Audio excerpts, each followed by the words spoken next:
No niin, Skydio X10 on viimein saapunut Eurooppaan ja me ollaan saatu ensimmäinen X10D-demolaite. Ja tämä D tarkoittaa Defense-versiota, eli tämä on tuonne viranomaispuolustusvoimien käyttöön tarkoitettu enemmänkin. Mutta ihan samalla tavalla X10-versio löytyy meiltä myös toimitukseen ja ensimmäiset toimitukset alkaakin sitten joulukuun alussa.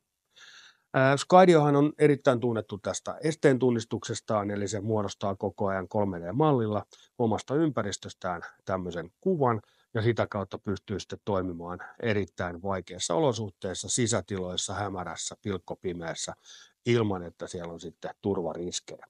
Ja tämä tarkoittaakin sitä, että Skydion oppimiskäyrä on erittäin lyhyt, tämä on turvallinen ja helppo lentää.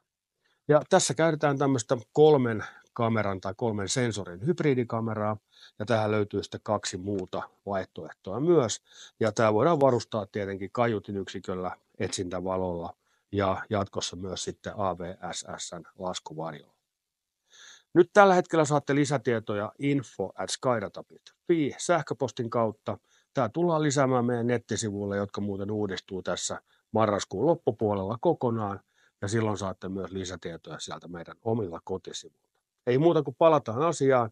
Ensi videossa lennetään laitetta ulkona ja sisällä.